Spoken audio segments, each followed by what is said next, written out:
Mari Bapak Ibu, sebelum kita mendengarkan renungan singkat yang menjadi pesan untuk kita menyambut tahun 2022, kita datang kepada Tuhan di dalam doa.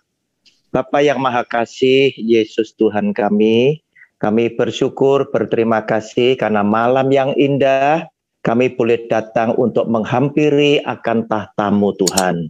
Kami mau mendengar sabda firman-Mu, biarlah semua firman yang hari ini boleh kami dengar, menjadi berkat yang luar biasa di dalam setiap kami memasuki menyambut tahun 2022. Berbicaralah Tuhan atas kami siap mendengar akan firman-Mu. Di dalam nama Tuhan Yesus, kami percaya dan sudah berdoa. Amin. Saudara yang dikasihi oleh Tuhan, discuss dengan teman yang masih muda. Di dalam chatting di WA, dia adalah seorang pelayan Tuhan juga, sangat menyenangkan sekali. Dia berpendapat dengan saya karena sesama orang Kristen pada waktu hari Natal, tahun baru, kehidupan orang Kristen adalah sesuatu yang biasa jika kita berbagi kasih kepada banyak orang.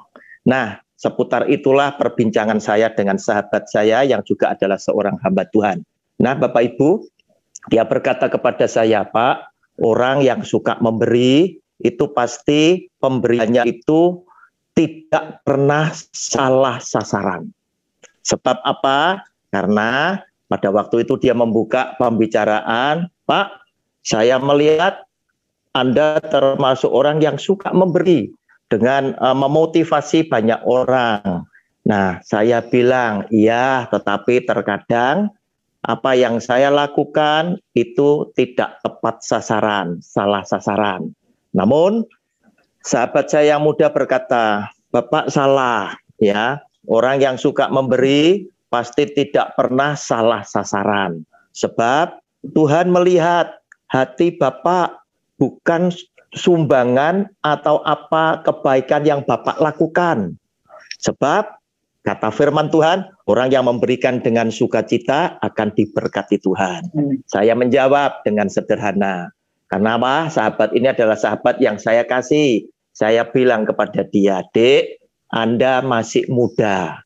Nanti engkau akan mengerti. Kalau engkau sudah punya pengalaman, karena seiring dengan usiamu, seiring dengan jam terbang, engkau segala kebaikan yang kamu lakukan belum tentu tepat sasaran.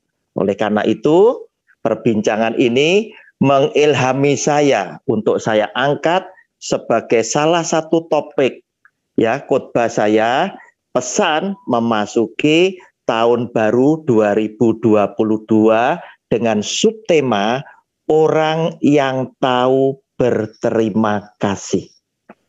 Saudara, mari sekarang untuk menjawab ya apa yang sedang kita perbincangkan, saya mengajak Bapak Ibu sekalian untuk membuka Alkitab dari Lukas pasal 17 ayat 17 dan 18.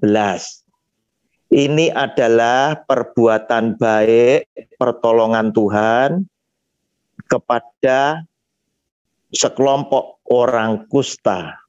Lalu Yesus berkata, bukankah ke-10 orang tadi semuanya telah menjadi tahir? Di manakah yang 9 orang itu? Tidak adakah di antara mereka yang kembali untuk memuliakan Allah selain daripada orang asing ini? Nah, saudara, inilah bukti apa yang dilakukan oleh Tuhan Yesus, kebaikan kepada 10 kusta yang pada waktu itu sengaja mereka menunggu rombongan Tuhan Yesus lewat. Mereka berkata kepada Tuhan Yesus, Guru, kasihanilah kami. Maka Tuhan Yesus langsung tahu apa yang diharapkan oleh 10 kusta. Dia berkata, tunjukkanlah dirimu kepada para imam. Nah, mereka langsung berangkat kepada para imam karena memang ada persyaratan. yaitu orang yang sakit kusta dan yang sudah disembuhkan, sebelum mereka pulang ke rumahnya, sebelum mereka boleh bergaul di tengah-tengah masyarakat, mereka harus diperiksa oleh imam bahwa kustanya sudah disembuhkan. Dan sebagai persyaratan daripada hukum Taurat Musa, mereka harus mempersembahkan korban pengampunan dosa. Sehingga setelah itu baru mereka boleh pulang ke rumahnya dan boleh hidup di tengah-tengah masyarakat kembali. 10 kusta berangkat menuju kepada para imam seperti yang diperintahkan Tuhan Yesus. Di tengah perjalanan, ke-10 orang kusta itu telah disembuhkan oleh Tuhan Yesus menjadi tahir. Saudara, 10 kusta terpecah jadi 2 kelompok sekarang. Yang 9 tetap menuju kepada para imam, bahkan mungkin melebarkan langkah kaki mereka. Pertanda, mereka memperhatikan perintah Tuhan Yesus. Yang satu berpikir berbeda. Untuk datang kepada para imam, aku masih bisa besok atau lusa. Tetapi untuk kembali berterima kasih, bagiku adalah satu prinsip yang penting. Oleh karena itu, yang satu balik kanan, dia datang kepada Tuhan Yesus, tersungkur di bawah kaki Tuhan Yesus, dan mengucap syukur terima kasih, karena lewat Tuhan Yesus, dia sudah ditahirkan dari kustanya. Saudara, muncul persoalan sekarang, yaitu nada kekecewaan itu ada di dalam hati Tuhan Yesus. Dia berkata, di manakah yang 9 orang itu? Sebab tadi kan 10. Kan 10-nya sembuh. Tetapi kenapa yang kembali cuma 1 orang saja? Tidak adakah yang berterima kasih selain daripada yang seorang? Yang 9 mana? Nah, saudara, Anda bisa merasakan kekecewaan hati Tuhan Yesus lewat nada kalimat tersebut. Bahwa sebetulnya Yesus yang adalah Tuhan menghendaki setiap orang yang menerima kebaikan dari Tuhan maupun sesama, mendapatkan pertolongan dari Tuhan maupun sesama, mendapatkan kesembuhan dari Tuhan maupun dokter, itu bisa datang mengucap syukur terima kasih. Tetapi kenyataannya dari 10 cuma kembali yang 1. Berarti Tuhan Yesus ngajar kepada Anda dan saya bahwa orang Kristen yang bisa berterima kasih itu cuma 10%. Yang 90% akan mengecewakan Anda dan saya. Nah, saudara, yang aneh kita timbul pertanyaan, Tuhan, jelas tadi perintah, ya, jelas perintahnya Tuhan harus datang kepada imam. Untuk kembali mengucap syukur terima kasih Tuhan tidak perintahkan. Kenapa Tuhan sekarang Tuhan justru persoalkan? Kenapa cuma 1? Nah, di sini ternyata Yesus yang adalah Tuhan itu tidak mempersoalkan, tidak memerintahkan harus kembali berterima kasih. Kenapa? Karena Tuhan berpikir sederhana.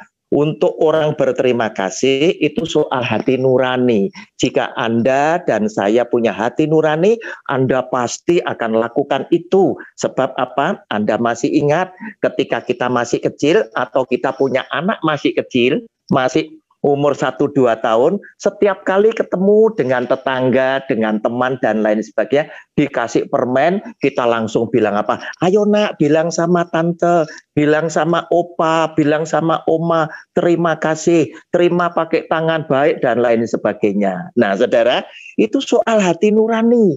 Orang bisa berterima kasih itu soal moral, soal karakter, soal akhlak. Orang bisa berterima kasih karena kebaikan seseorang. Itu soal budi pekerti. Seharusnya semua orang sudah tahu, sudah mengerti, tanpa harus diperintahkan. Oleh karena itu, Tuhan Yesus sesungguhnya tidak aneh. Dia mempersoalkan, kenapa cuman 1 yang 9 mana? Sebab Tuhan Yesus berpikir semua orang sudah pasti ngerti berterima kasih adalah sebuah keharusan. Nah, saudara, oleh karena itu, saudara, apa yang sekarang mau dipesankan oleh Tuhan Yesus kepada saudara dan saya? Kita telah melewati tahun 2021.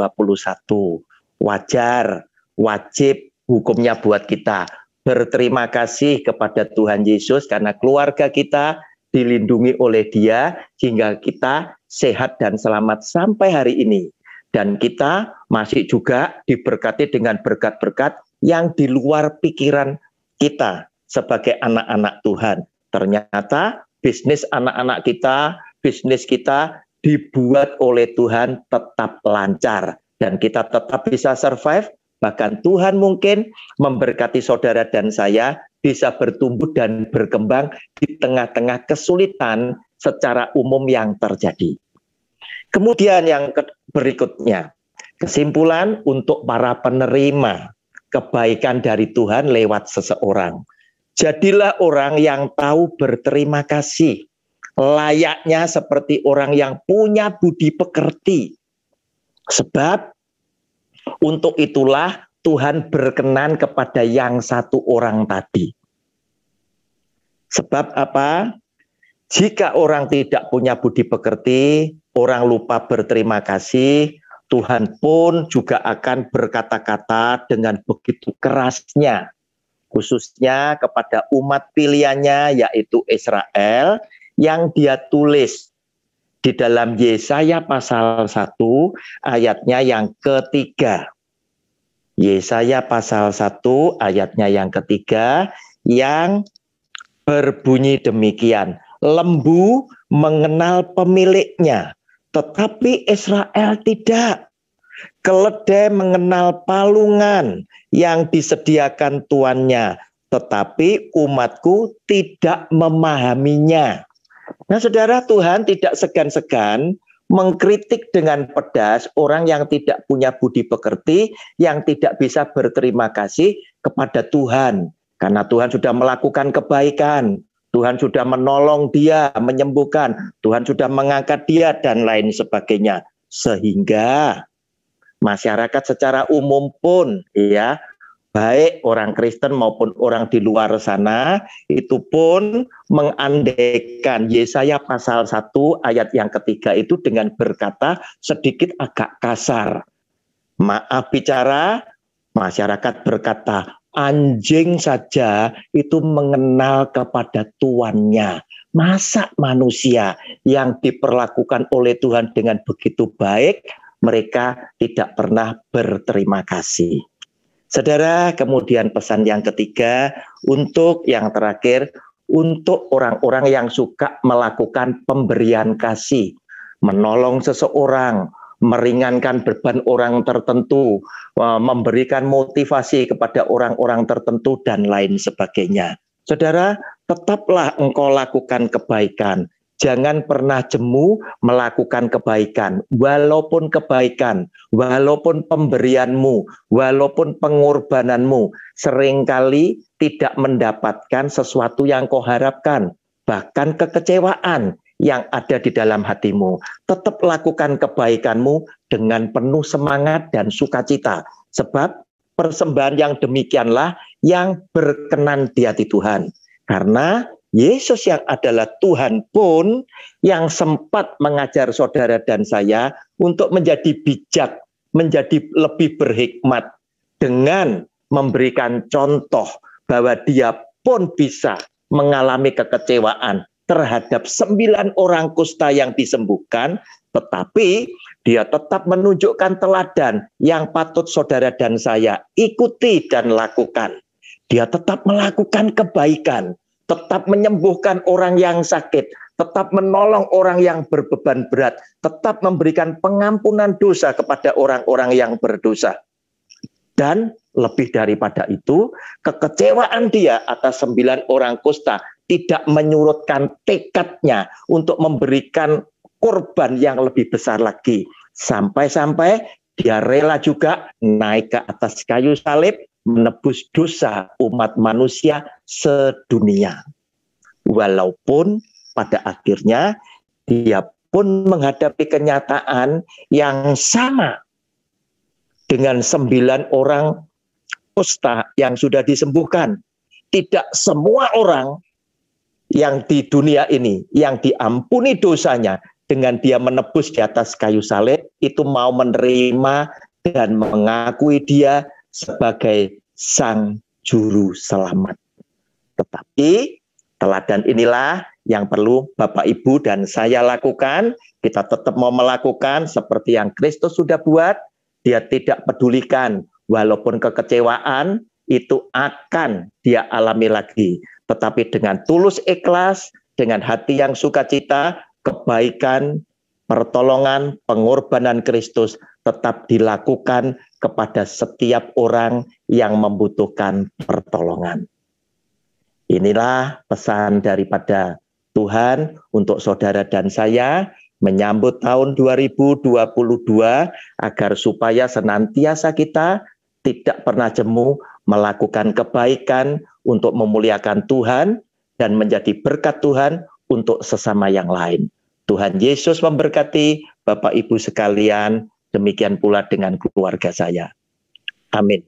Mari kita tutup di dalam doa firman ini. Bapa, kami bersyukur karena kami sudah mendengar singkat renungan firman-Mu yang boleh menjadi pesan untuk kami menyambut berkat Tuhan di tahun 2022. Kami berterima kasih firman-Mu sudah Engkau meteraikan di dalam loh hati kami masing-masing, dan sekarang firman-Mu menjadi pelita yang menuntun setiap langkah kaki kami. Kami berterima kasih karena di dalam perjalanan kami, Engkau tetap menyertai kami. Bahkan di dalam setiap doa permohonan kami, Engkau mendengar dan berkenan mengabulkan doa-doa kami. Di dalam nama Tuhan Yesus, kami bersyukur dan berterima kasih. Haleluya. Amin.